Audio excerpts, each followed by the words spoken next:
Good morning, everyone. Welcome to Solution Sunday, where the soul is the solution.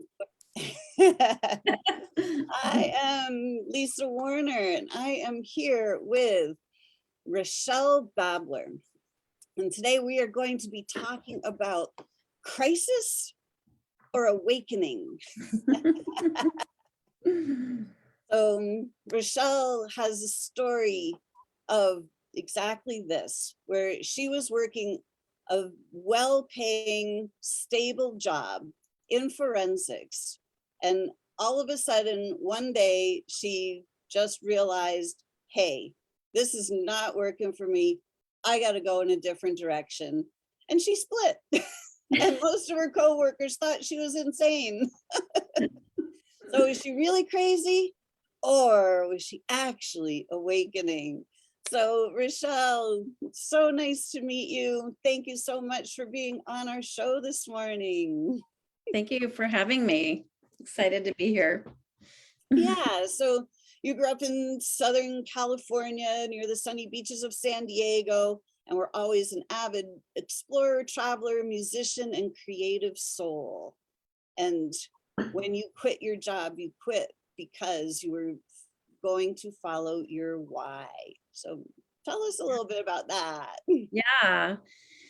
So it's been an interesting journey for me. I have a little bit of an eclectic background, but one that's certainly served me in many ways. I grew up here in San Diego. My father was in the Navy, and luckily we didn't get moved around. We stayed here, and after high school, I went to school, and I ended up getting my paramedic license. So I was a paramedic for 6 years in San Diego, and I was helping others with their emergencies. And I had a great time doing that. I learned a lot about medicine and about, people, like seeing people in their worst conditions. And then the contract negotiations were coming up, and many of us were not going to get carried over to the next company. So we started going back. A lot of us went back to school, and I took a forensics course. I got hooked, and I worked in forensics for almost 20 years in San Diego. So I was analyzing evidence from crime scenes and testifying in court. I did a lot of research and taught all over the country the research that I had done, and created a class out of it, and was teaching to law enforcement agencies all over as well. And I was also on a very prestigious forensics board where we were setting guidelines and standards for disciplines for the entire country. And everything was, I was at the height of my career. I don't know much more I could have done. And I was flying back from a meeting, from the board meeting, and I just was sitting on the plane, and I was like, I'm done. Like, I just knew I was done with that job. And it kind of had been in my mind for a few months prior to that. I met a guy, it's total, not coincidence. It was total, divine timing of me meeting him a couple years prior. And I remember I was at like a personal development event, and he was sitting next to me, and for some reason my intuition was like, you need to know this person. And I got his name. We started chatting and connected on social media. And fast forward a couple of years later, I see him like down the street from where I'm working at the police department at this co-working space. And I see him on Facebook, and I was like, oh, there's, the guy that I met. And I just reached out to him, went to go meet him. And, he's an entrepreneur, and we just started that conversation of, what that whole life is about, being an entrepreneur and pursuing your passion and having a purpose-driven business. And then when I was flying back, it got me thinking about a lot of things, like where my life was, what I want to do, like, is this what I'm meant to do? And, a lot of questions. And it just became very clear to me over time that there was time for me to do something else. And so I got back to work that Monday. I went to my supervisor's office, and I gave her my 2 weeks notice, and everybody was really shocked. It like came out of nowhere, and I was even surprised too. I was like, is this coming out of my mouth? And yeah, and then I quit, and I ended up getting a desk at that co-working space because for 30 years or for a long time, I was so used to structure in a job, 9 to 5, very set, and that to me was being productive. And the entrepreneur life is so different. Tell me about it. So I needed some structure. So I got a desk there, and I met with Cam, and like we would hang out together. I would just sit with him, and like I met other entrepreneurs, and I was just really inspired by people that were there. And that's kind of how my, the next chapter for me kind of unfolded. Wow, that's pretty amazing. So then what was it like to how did you know that that was the end of the road for that current job? Like what were your signs? Uh, it's just that gut feeling. We've had it in our bodies, for years since we were born. And, we're conditioned to not really trust it. Like, how do you trust something that's not seen? Like, how do you trust something that's not even come to fruition yet? Like, that's not even there for you. That's not tangible.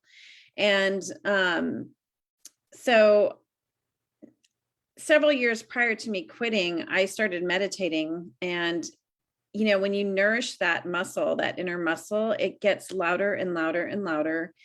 And it comes to a point where you don't question it. And you won't look back and say, I should have listened to my gut. You will listen to your gut. You will listen to that feeling and that voice, and you will do what it says, even when you can't trust it. And I think that's the thing with like really trusting your intuition and the power of it is when you do, like everything just starts to happen and unfold, and synergy and synchronicities and, divine alignment and like all kinds of things. So yeah, I mean, it's hard to explain other than when you start to really, tap into your intuition and again, like just strengthening that inner muscle, like you won't question it. So it's really my internal GPS for like so much, like for, decisions with work, for relationships, for, music, for, whatever it might be. It guides me constantly every day. Exactly. And for me, that translates to that's the soul.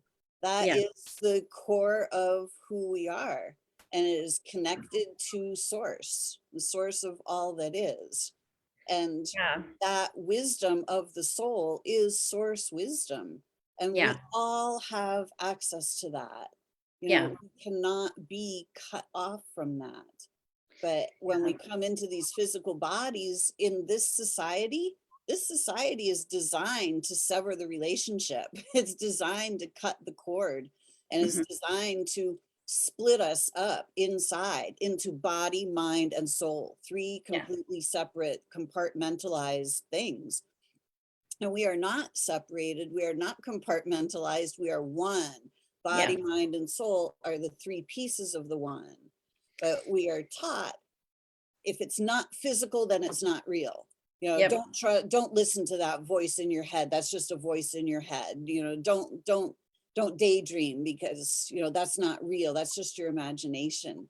No, it's actually our soul. It is actually who and what we are, and it's our greatest tool. Yeah. And I think when you do things, you know, around people that are very conditioned or used to certain things, you're going against the grain and you're disrupting things, and it makes other people feel very uncomfortable for a couple reasons. One, I mean, because they're conditioned, or two, that's what they want to, and they don't know how to do it. They don't know how to get to that space. So yeah, so when I quit, everybody thought I was having like this midlife crisis. Like, how are you quitting a job of almost 18 years at an agency that has stability? retirement, medical, like all that stuff. And you like have no idea what you're doing. And I remember I would like kind of lie to people. I'm like, oh yeah, I've got some stuff set up. And, I remember like not being truthful about it because I was getting so much criticism. Like I felt like I needed to justify it, and, but deep down, I knew it was, it was an awakening for me. It was a midlife awakening, not a crisis. It was a soul awakening for me. And it was time for me to, to step into whatever that was and move towards that. So did you have any idea what that was? Nope. Really? I didn't. No, I didn't. And so when I went to WeWork and just started talking to, my friend Cam and other people, he introduced me to a coach, and I hired a coach to help me figure it out. So, if you're going to take a leap and you're not sure what to do, I highly suggest you hire somebody that's going to help you connect to you, connect to your soul, and figure out what it is that I feel like we all have a purpose here in life. We all have a unique, thing to share with the world. And it's finding out what that is. I mean, if we could all find out what that is, I mean, how different would this world be? Exactly. And as I've been on my journey, I've really begun to realize that like it's actually not normal or natural for us to not know what that is. Yeah. We are in a falsely conditioned society that causes amnesia. It causes us to forget. It causes us to think that we have to fit in, that we have to do the right thing, according to somebody else, and that somebody else is the authority over us, whether it's a parent, a teacher, a preacher, a government official, a doctor, but real as the soul, we are sovereign, we are divine, and nobody has any power over us. Nobody should be telling us who we are or what we should do. Like that's our choice. And to think like there's so many people going day to day and living their lives like not fulfilled or not feeling I don't know. I'm grateful that I've had my journey. There's no criticism, shame, nothing for me just figuring that out at the age of 46. You could always look back and say, God, I wish I would have done this earlier, but it all like happened for a reason. Like I went through all those experiences, which gave me so much wisdom and learning about people and different things. And, it was all like perfect timing. I mean, I look at how it all unfolded, and, my sister and my father both passed away in 2018.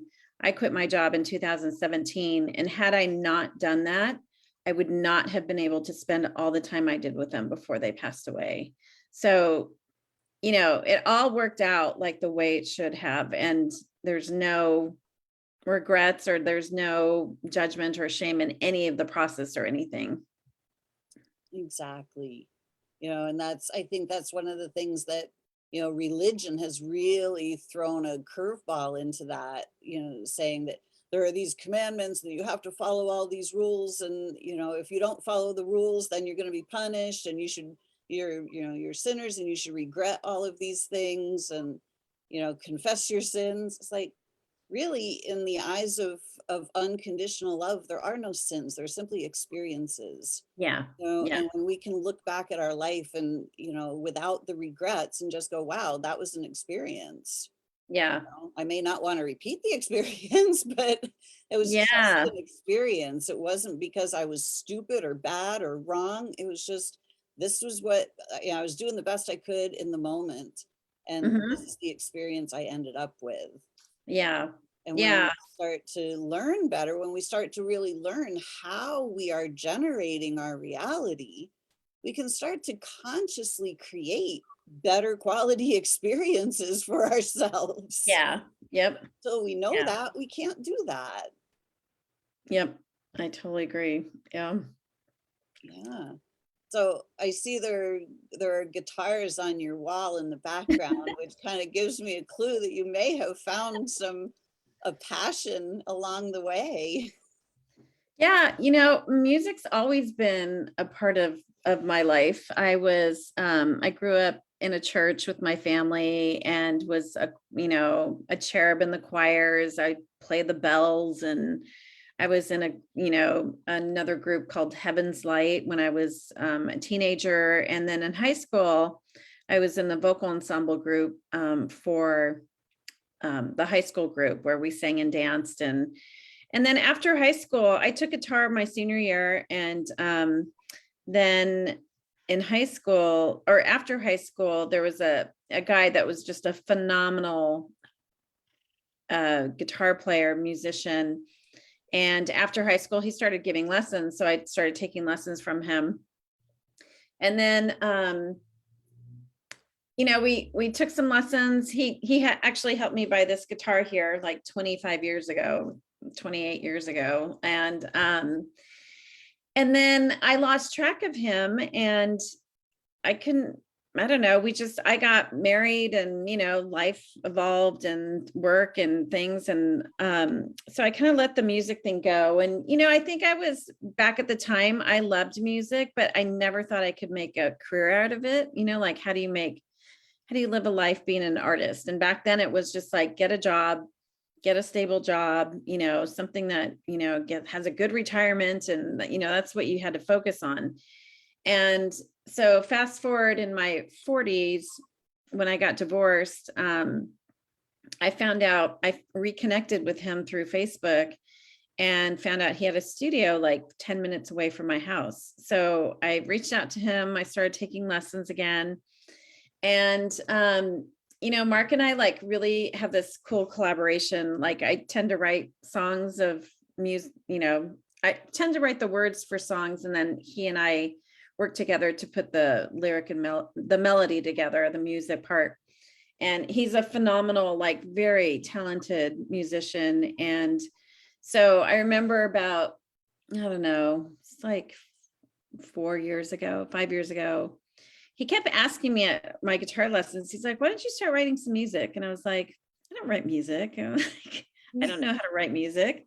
And he would like just ask me like at my lessons. And finally I was like, just to get him off my back, I was like, okay, I'll try writing some. And then I started writing music. And so he and I are working on finishing our first album. We after my sister passed away in 2018, I wrote a song about her cancer journey, and he and I played it at her celebration of life. And that's really kind of what evolved into like my why, and like what I want to do for others is really to help others consciously advocate for something through music or on the stage, so that they can, empower others, inspire others, and give others permission to do the same. So to use their voice, which is your biggest tool, your greatest tool.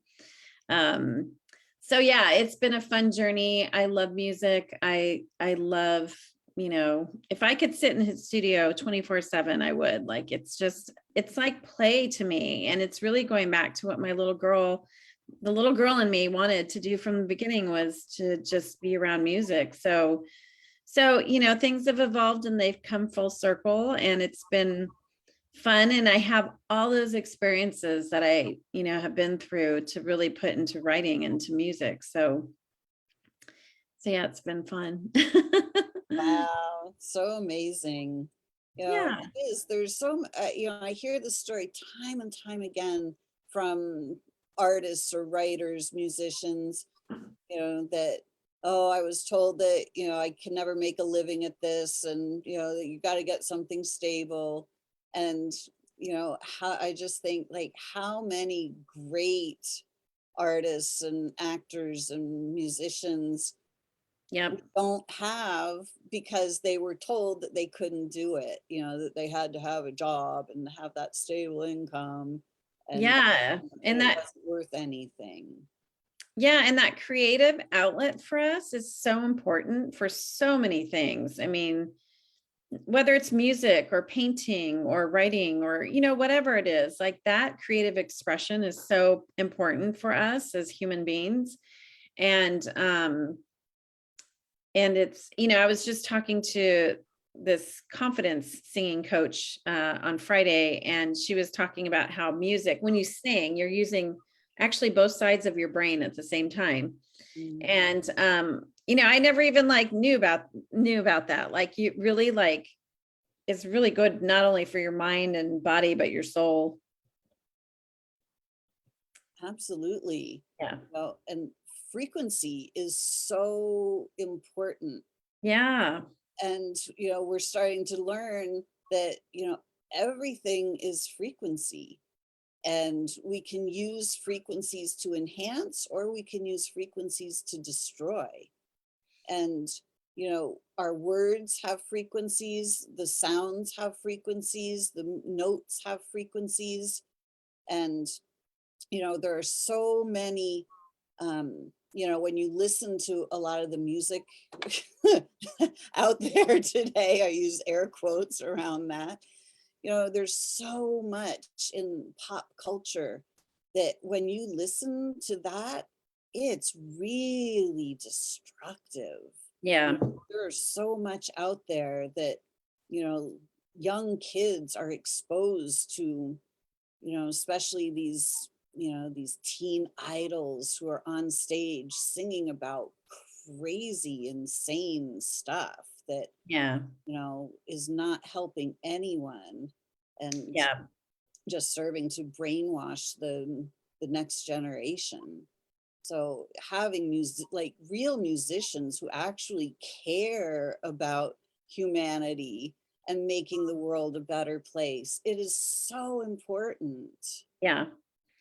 Yeah, it is. And I have two younger kids, so it's really being conscious and mindful of, like what they're feeding their their minds, and really, keeping lines of communication open with them. Like, I didn't have, when I was a younger kid, like, I just didn't talk to my parents about stuff, like I talked to my friends about it, which probably wasn't the best way to learn things. Right.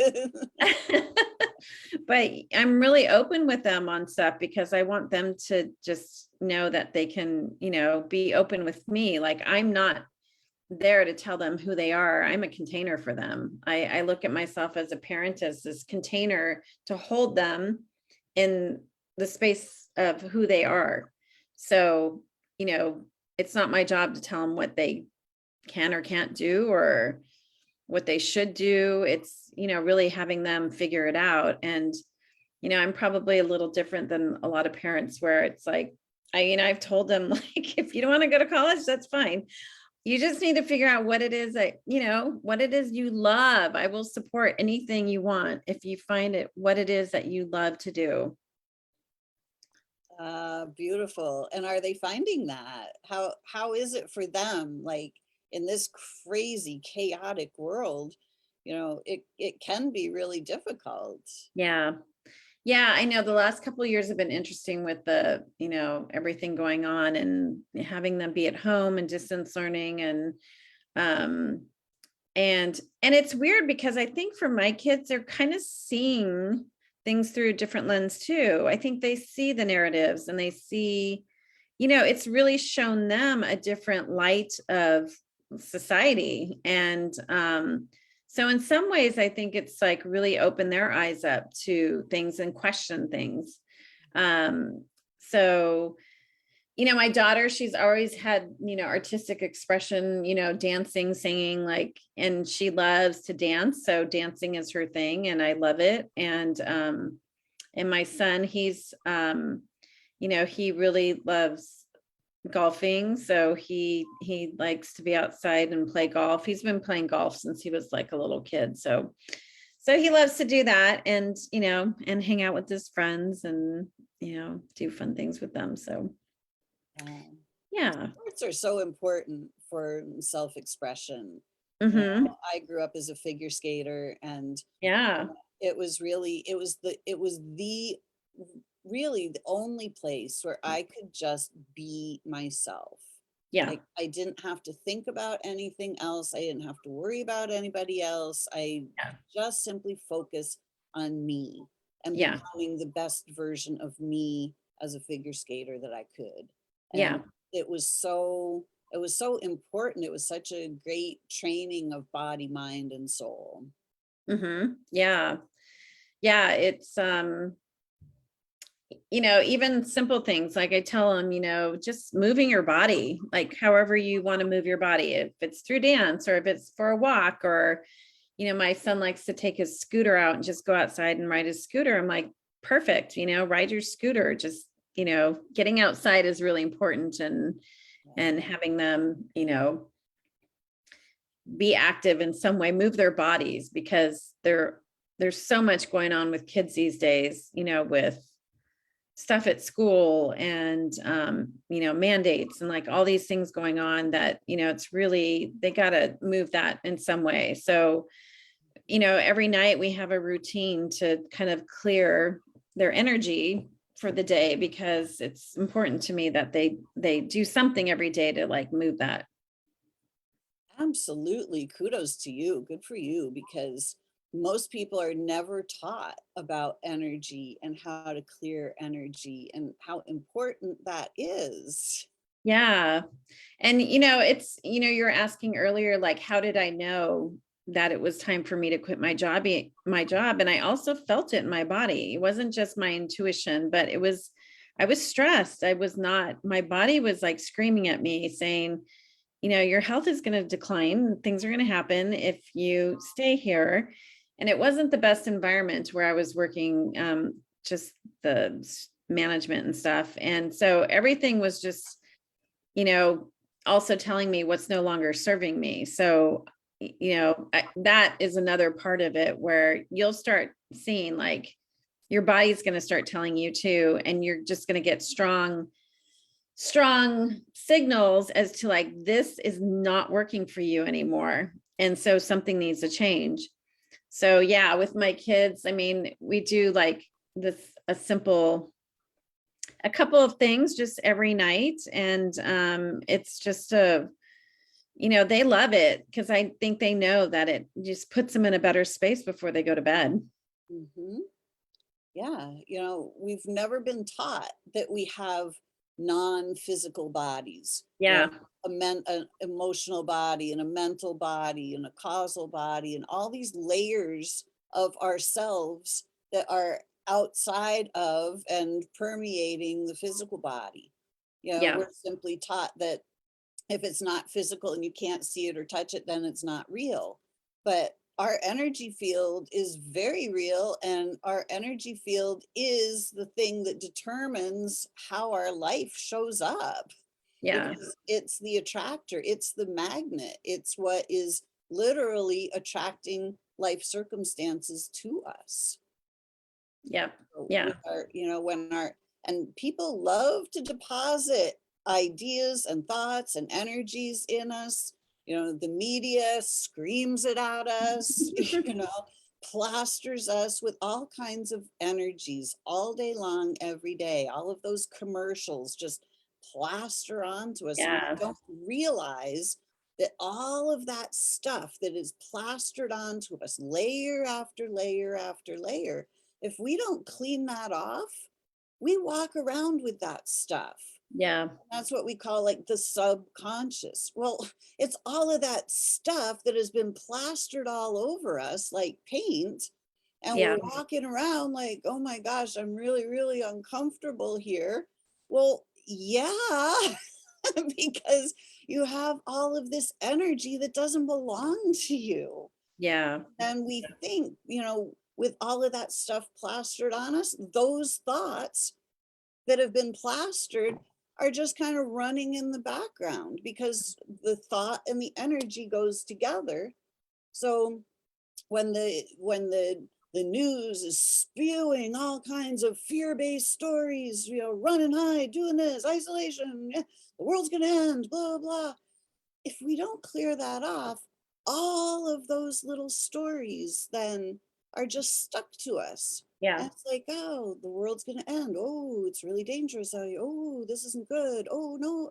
And all of those thoughts start running around and around in our head. Yeah. And we're so focused on the thoughts in our head, and we believe those thoughts that are running in our head. You know, Yeah. we think that, oh, if I'm thinking the thought, then it's my thought and it's real. It's like, Yeah. no, it's plastered on you. Start Yeah. clearing all of that stuff off. Yeah. I mean, and we see it with people, how many people are just living in fear right now. It's really sad, to see. And, when I got divorced, I decided there was like no more TV. So I haven't watched the news for 10 years now. Like I have a TV, and some of my kids and I watch some things here and there, maybe a movie, or I always try to find like inspirational type of movies or things that we can watch. But I don't watch the news, and it's probably been like one of the best things I've ever I've ever done. Exactly. I mean, congratulations to you. I'm the same. I haven't watched the news for 10 years or more either. Yeah. And, and the thing that happens that I think, the news watchers don't realize this, but when you stop watching that news and it stops plastering you all the time, you actually start to have a different view of the world. I Yeah. remember when I was Absolutely. watching the news, it was like, if you think about it, news comes, what, in 30 minutes, basically. Well, Yeah. 20 minutes when you take out all the commercials, right? So, Mhm. and the banter. So you got, 15 to 20 minutes of like stories.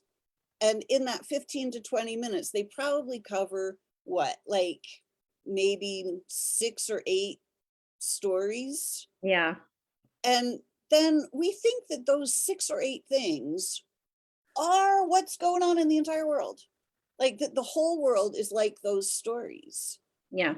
And then, what we realize when we stop watching, at least that I have realized this, when I stopped watching it and I stepped back, there's like a gajillion other stories going on in the world that are far more entertaining, far more uplifting, far more positive, and Yeah. actually far more accurate than the Yeah. ones that they're plastering people with on the news. Yeah. Oh, and the things that are actually happening in the world, if the people that are spewing the news don't want you to know about the other stuff that's going on in the world, well, they just kind of overlook that. So, people are picking the reality for Yeah. for society. Yeah. And people just believe that that's the reality, when in fact it has very little to do with reality at all. Yeah. Yeah. And it's weird, like growing up, I always thought like the news was like, that's where we got the news, like that was the trusted source, and now it's like, it's so the opposite. Exactly. Unfortunately, people are starting to wake up and realize, like, wait a minute, Yeah. these parts and pieces are not adding up. Why am I only getting one side Yeah. of a multifaceted issue here? Yeah. And why is every single news station all over the world telling me the exact same thing? There's something a little odd about that, right? Yeah. Like, Yeah. if it was actual investigative journalism, wouldn't all the stations have like some different things that they might be investigating? Yeah. Definitely. Yeah. I remember someone mentioning something about like, can't remember, was an interview I was listening to, and they said, oh, maybe it's a doctor. It was like a doctor had said, like, if you stop these 5 things, like it'll change your life. And one of them was stop watching TV. And I remember that. And when I got divorced, I was like, I think I'm just going to, not that I watched a ton of TV, but like, I just was going to take a break from it. And I just don't miss it. It's amazing. A long time ago, I used to be like totally addicted to TV. Yeah, as soon as I came home from work, that TV was on. I would sleep with it on at night. I mean, just like crazy. And now I haven't watched it in years and I don't miss it at all. And my quality of life is so much better Yeah. now without that constant pounding of commercial after commercial. You just get into something and then bam, some commercial splatters you with all their garbage. Yeah. And I think that's why, like the last couple of years, I've continue to live my life. I know there's stuff going on, but it hasn't stopped me from traveling or, doing the things that I want to do. Cause I just, I've been faced with my own mortality with, a diagnosis I had. I saw my sister pass away, my dad. It's like, our lives are way too short on this, in this planet, in this lifetime. And, I'm not going to wait around to do things. Good for you. And I think a lot of people are starting to wake up and have that same realization. Yeah. you know. Yeah. So Deanna is asking, what is the theme of your first album? Oh, that's a good question. I would say the theme is probably, gosh, it's kind of a mixture of like having fun, like having a lot of fun. And then there's also like heartbreak. I mean, I've had quite a bit of heartbreak in my lifetime. And some of those experiences have, created some songs of the stories around that. So Mhm. yeah. Mm. Yeah, that's a good question. We're kind of putting everything together right now to see what we have, and then we'll see what theme comes up. I'm a little bit of everything. Cool. It's so cathartic to be able to sing about heartbreaking circumstances, and I think it really, even though, we may not want to listen to heartbreak song after heartbreak song forever, we need that fun in there too. But it also really shows people that, you know, we're not alone. Yeah, Everyone in this society, everyone has been used and abused. Humanity has been used and abused for hundreds of thousands of years. We have been kept in states of war, in states of poverty, in states of disease, in states of crime and corruption. And, all of us have suffered. There's not yeah, a single human on this planet that hasn't suffered at the hands of this. And as we yeah. start to awaken, we start to realize, wait a minute, we don't actually need to have a world that is based on disease and corruption and suffering anymore. Yeah, We start to look, we start to see that the corruption is happening by a very small percentage of humans. And if we just simply stop them from doing what they're doing, we can all get about living a really beautiful heaven on earth on yeah, this gorgeous planet. yeah. I know. I mean, yeah, it's, there's some things that just have to happen in order for us to have a different lens on things, right? And to shed light on stuff. I didn't realize um, the magnitude of some things with our government, Mhm. with the school boards, or with councilmen, or council members. Like, I didn't realize the magnitude of things and how deep it went with stuff until all this stuff happened. So there's a lot of positive things I think that have come from all this. And and that's what I try to look at, like, what's the good of it versus, like, the other side of it. Absolutely. It has definitely served to give humanity a kick in our complacency. Yep.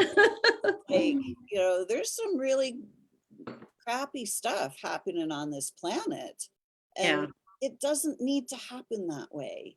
Yeah. When we think about, you know if we think back to the times of, the Native Americans and the indigenous cultures, whether it's the Aboriginals or the tribes in the rainforest or in Africa, you know we are designed as community. And long ago, the communities would gather, and it was conscious community. Yeah. When tribe when members got married and decided to have a child, like, it was a communal thing. They would invite the soul in, they would connect to the soul, and they Yeah. would invite it in. and then they would nurture that soul into Yeah. the body. You know, the soul doesn't just pop right in there. Yeah. You know, Yeah. it takes a lot for a soul to come down into a body. You know, Hmm. and then, you know, that baby would then be nurtured and you know, not just simply told who they were. You know, they were given a chance to express themselves and to learn and to start, you know, finding their gifts and talents. But Yeah. in this society, it doesn't work that way. You know, Yeah. we're so disconnected from that that it's really, you know, this is now the time for us to start awakening and realizing, wait a minute, you know, we don't need to live like this. We are grand beings of light, Yeah. and we have been used and abused, and our lights have been systematically dimmed. Yeah. You know, and then we just walk around this planet going, I don't feel like myself. I don't feel well. Like, and we wonder why. Well, it's because we're living with, you know, a half light or quarter light. You know, our light isn't open and radiant and shining anymore. You know, Yeah. we've all been taught that, you know, you're not good enough. That's not good. You got enough. What's wrong with you? What? And all of that dims our light. Yeah. So I Yeah. love that you've been able to keep that light alive and to really listen to that spark inside and Yeah. allow that fire to be relit so that you can start shining your light. Now you've shined your light on the TEDx stage. Mhm. Yeah.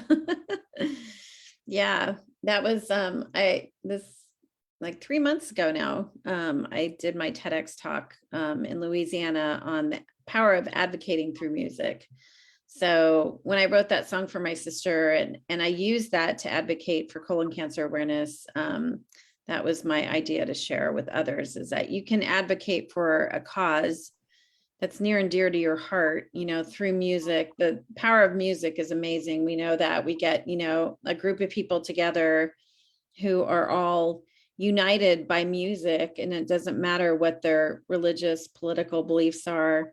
You know, that's all like put aside because there, you know, there's unity with music. So using music and using that to like share something with a cause or something you want to bring awareness to can be powerful. Indeed, it can. Yeah. How was your TEDx talk received? And what was that like for you? It was awesome. It was you know, it was different. I'd spoken forensics for about 7 years, you know, in forensic conferences and taught, and that 12-minute talk I did for TEDx was the most challenging I've ever done.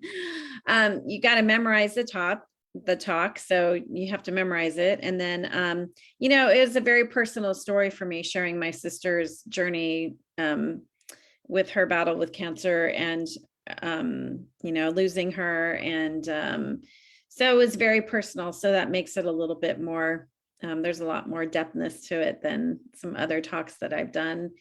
And but it was a great experience. The people, the other speakers that were there all were very passionate about their idea and their cause and what they want to share with the world. And again, it's, you know, using your voice to really elevate your, you know, just to bring your cause or whatever it is it may be to, you know, other people to help, you know, to help them. So it's really, how can you create human impact? I mean, that's a great way to create human impact, is taking it to a global stage. So again, and you know, however that is, you know, I work with clients to use their voice in different ways, but however you want to use it, like, you know, my philosophy is that if you can help just one person, all you need to do is just really help one person. You know, if somebody listens to my story and takes a leap of faith and changes their job and finds out what it is that, you know, lights them on fire every day, then, you know, I've done my job. You know, that will make me so happy. And so, yeah, it's TEDx was great. It was an amazing experience, and I'm glad I did it, and I'm glad it's done because it was a lot of preparation.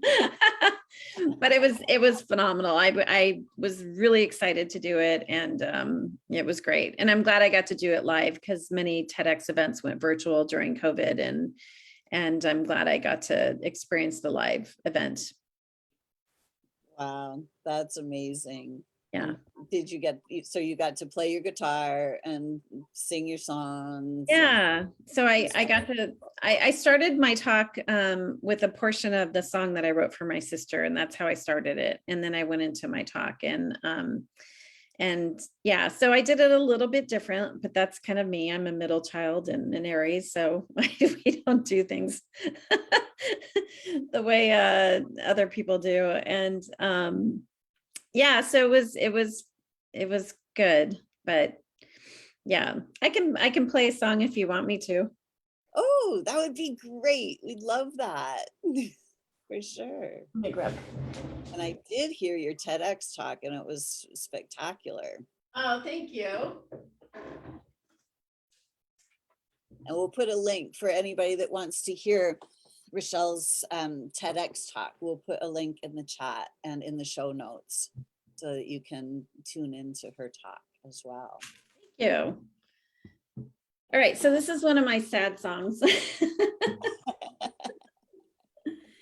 It's so funny because after talking to you, I'm like, I've got to start reframing like some of these songs, because, you know, I don't want to be stuck in the space. All right. Can you hear it okay? Can. Okay. So the story behind this song is there's a girl that goes into a bar, and her heart's really heavy because she's really wanting to find love. And so she decides, you know, she's going to go to a bar, and she wants to talk to the bartender, because the bartender sees everything, right? They see the good, the bad, the ugly. They see it all. They see all the experiences and people, and she knows that, you know, they've seen the ones that work and love. So she wants them to share that with her. So, hey, bartender, tell me a story tonight. Tell me I'll be all right, and I'll meet that guy someday. Hey, bartender, tell me what I want to hear. Tell me while you pour a beer, it doesn't always end the same. Can you tell me all the things that you've seen? Can you make it so I'll believe? Will you pull me into your storyline? Tell me that I'll be just fine. Hey, bartender.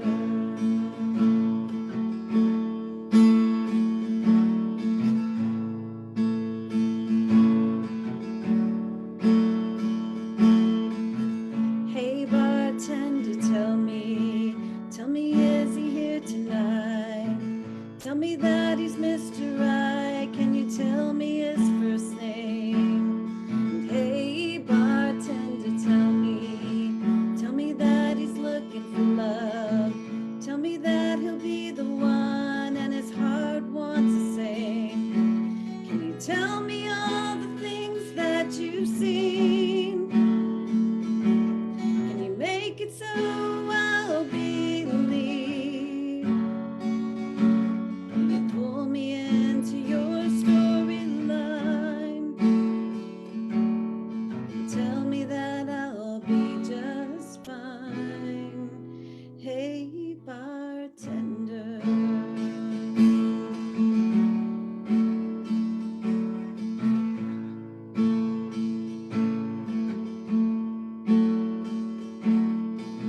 Now, hey, bartender, tell me 'cause I gotta go. Tell me just to take it slow, and I'll do what you say. And hey, bartender, tell me one last thing tonight. Tell me I'll be alright, and I won't come here someday. Can you tell me all the things that you've seen? Can you make it so I'll believe? Will you pull me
I hope you could hear it okay. Yeah, that was great. It's early for me, so my voice isn't really warmed up. So That was just fine. great. Good for you. What a great song. It's so true. People just want somebody to hear them. People need to be heard and reassured. Yeah. And, I think as we start to tap into our own inner guidance, we start to move even beyond that, and we can start to reassure ourselves. When we can tap into that inner guidance, and flip from asking other people to reassure us, we can tune straight into source. And like there's no greater reassurance that when we are tuned in and tapped in and turned on to source, like that just flows to us and through us. And we know that everything's okay then too. Yeah. And this is the fun stuff that starts to happen when you really start tapping into that. I started upping my meditation like 2 to 3 times a day. I was doing one time a day, 20 minutes, and then I started adding a couple more. And the last month or so since I've done that, I'm starting to channel lyrics, like channel, words to songs. And I mean, there was one time and it was like just the words came so clearly. And I'm like, I mean, it was just a portion of the song, but it was like very clear, the story of it and things. So it's fun, like the magic that starts to happen when you start to really get more present and just get quiet and still. It's not like, I've had to really retrain my mind of it. It's not like I have to work harder. I got to put in 40 hours a week because that's what I used to do, or 50 hours or 60 hours. It's really the more present I get, the more things happen. Exactly. Yes. Yeah. I love that. Because everything is always in constant flow. Hmm. Yeah. And when we get quiet, that flow can just simply happen through us. Yeah. And Yeah. it's not difficult. There's no efforting involved. Yep. It's organic and Yeah. natural. Yeah. I mean, living your life in more flow and ease is like, I mean, I would love that for everybody and not have things feel so hard, or, that that, it's such a different, like, yeah, feeling. And it's just makes things more fun. Absolutely. Goodness gracious. That's when I was a little kid, I was just like, shouldn't life just be fun? Like, Yeah. shouldn't we be here on this planet in, climbing trees and being out in nature and having parties with people, celebrating life? Yeah. Why are, you know, why is everybody just going to work 9 to 5, doing this grudge when most people, when I was growing up, I looked at the people, beautiful, lovely people around, but nobody was like really fulfilled. Everybody was just, kind of going day to day. And I thought, oh my gosh, there's something seriously wrong with this place. Like, it's not supposed to be this way. Life Yeah. is not supposed to be this difficult. We're not supposed to be living in survival mode all I the know. time, Yeah. I mean, you just hang out with kids and you'll see what life's supposed to be like. right? Yeah. Exactly. And that's why being a mom, like my kids, I feel like are my biggest teachers. They remind me of what's important, what's not, what's a big deal, what's not. I mean, they constantly remind me of that. And so they've, been two of my greatest teachers. It's so true. I say that we live in an inverted matrix where everything is backwards. Yeah. And when the babies are born, they're looked at like, oh, that's just, they're a blank slate, we need to fill them up with how society works, so they get an education and they need to know how all this stuff works. It's like they're already connected to source. They're the ones that have the pure connection still. Yep. And I remember being 2 years old and still being fully connected, going to sleep at night and just being in the unified field of unconditional love. Yeah. Like this is what's real. Like this is what actually exists outside of that crazy society. Like this is the reality of the universe. Yeah. And then, but we don't have the parents listening to the children. We think that the parents are supposed to teach the children, but it's the other way around. It's the Yeah. children. If we can start listening to the children and really digging into the wisdom that they carry, they're the ones that can really facilitate us waking up and clearing Yeah. out all of that stuff that has been deposited into our energy field, all these false ideas and Yeah. beliefs that don't Yeah. serve us, that separate body, mind, and soul. When we get back right down on the ground and start looking through those little children's eyes, and Yeah. when I love the videos with the little tiny child that somebody rips the paper. Yeah. I just think that a paper ripping is like the greatest thing ever, the funniest thing ever. It's like, why can't we all just see that? Yeah. And just be Yeah. entertained by life and No. allow ourselves to play. Deanna Yeah. says, sad songs set the stage for recovery and resolutions, adaptation and success. Absolutely. And Jackie says, music is the universal language of the soul. For sure. Yep. Brenda's clapping at your song. Oh, thank you. Thank you, everybody. Yeah. So if you could have some words of wisdom for people about really tuning into their soul purpose, and what would you say to folks who maybe are still not sure about what their soul purpose is or what their next move should be? Yeah, I mean, just based on my experience and like what I've learned is just to really get present, and however that might be for you. Maybe it's there's many forms of meditation. You could be meditating through, with yoga, or it could be through music, whatever it is. But for me, I remember, and there's this like limiting belief too that meditation's hard, like I can't quiet my mind, I can't do it. And it's all baby steps. I remember a mentor once told me, inch by inch is a cinch, yard by yard is hard. So it's like taking baby steps. So just getting present for a minute and laying still, whether it's a guided app or a meditation that you have, or just nothing. I don't use music or anything or guided meditations. I just put earplugs in. And I use a really awesome app called Insight Timer. And Insight Timer has, they have guided meditations, but I set my 20-minute meditation with these bells and things that you can kind of customize your meditation.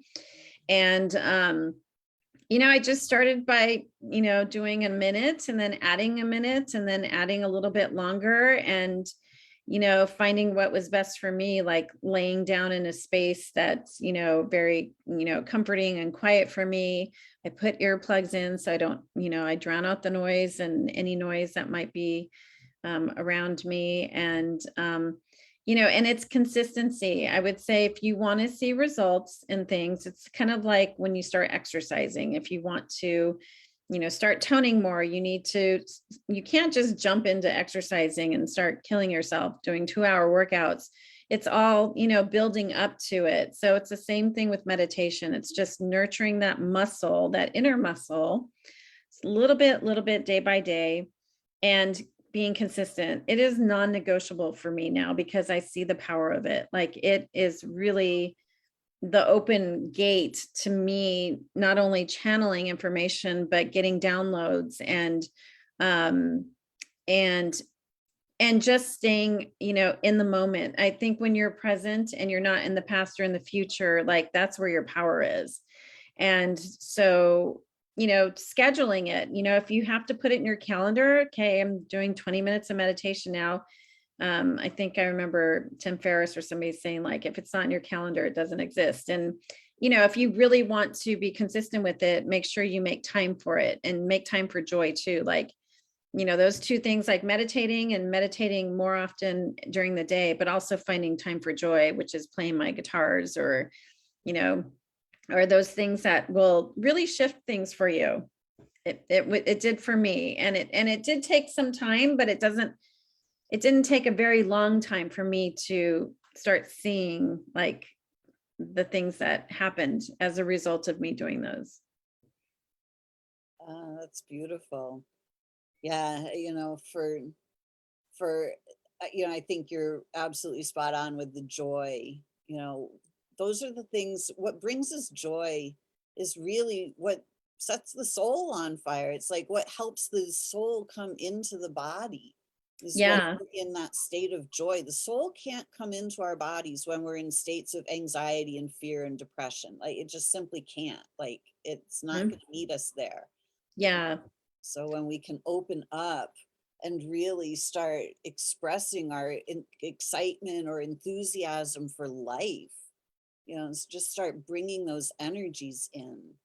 Yeah. When I started making, creating time for things that made me, whether it's like going for a walk or like playing my guitar or listening to music or whatever it is. And I remember somebody had suggested to me too, to take like, and it just started out like doing a couple hours of an intuitive journey, like just listen to your body. Like, what is it that you just ask yourself, what do I need right now? And it might say you need some water, or it might say you need to go outside, or you might need to lie down, take a nap. Really starting to tune into what your body's telling you. I mean, I don't think I've ever been taught that. Nobody's ever taught me to like listen to my body. It was more of like something is wrong with, it's more of judging it and like what's wrong with me because I'm, feeling these things. It's more of like, okay, now how do I nourish that? Like the needs of like what my soul's trying to tell me. So like yesterday was like an intuitive day where the whole day, I don't have my kids, they're with my former, and like, what do I need to do today? What do I get to do today to just like feed my soul? And it was like, I'm going to go to a coffee shop and get some coffee. And then it was like, I'm going to come home and I feel like, tidying up my desk a little bit. So, it's just really blocking out some time to just do that for yourself too. For sure.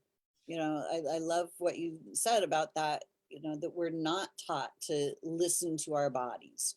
Our bodies are so intelligent. I know. Our bodies are on our side. Our Yeah. bodies are working for us Yeah. constantly.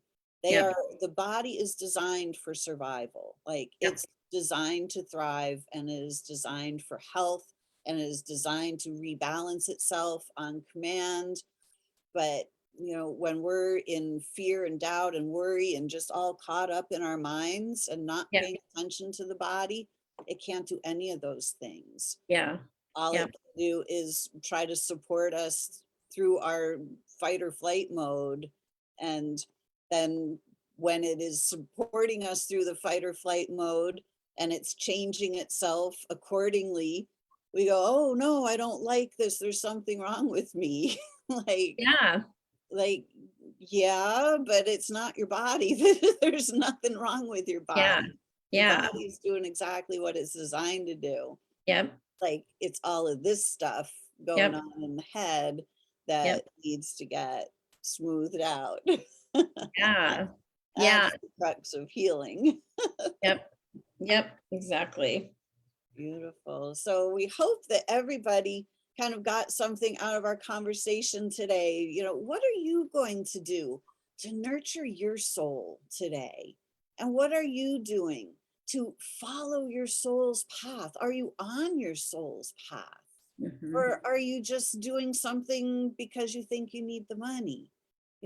What is it that you can do to start getting present and tuning in and really listening to the guidance that your body has? Because your body is the connection between your soul and you. You are the soul. It's the body is that thing that helps you stay connected to the soul and on that soul's path.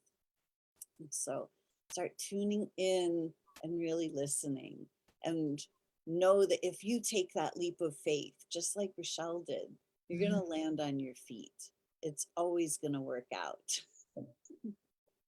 Yep. Beautiful. So Rachelle, if people want to reach out to you, I will put the links in, but if you want to just tell us how we can reach Yeah. you or find you on the web somewhere. Yeah, so you can find me on Facebook, on Instagram, on LinkedIn, and you can also find me at my website, which is www.rachellebabler.com. It's RACHELLE, babler.com. Beautiful. Yeah. And we will have the links to that, and we will put the links to the TED Talk as well, so you can see that. So Rachelle, thank you so much for being with us this morning. Thank you for sharing your wisdom and your songs, your insights. So just a peek into your story. It was really fun. Thank you so much for having me. I really appreciate it. You're welcome. We'll have to do it again. Yeah. Great. All right, everyone, thank you so much for tuning in. I'm Lisa Warner. I'm the author of The Simplicity of Self-Healing and creator of Solution Sunday, because the soul is the solution. So get out there and nourish your soul this week. Thanks, everyone. Have a great week. We'll see you next week.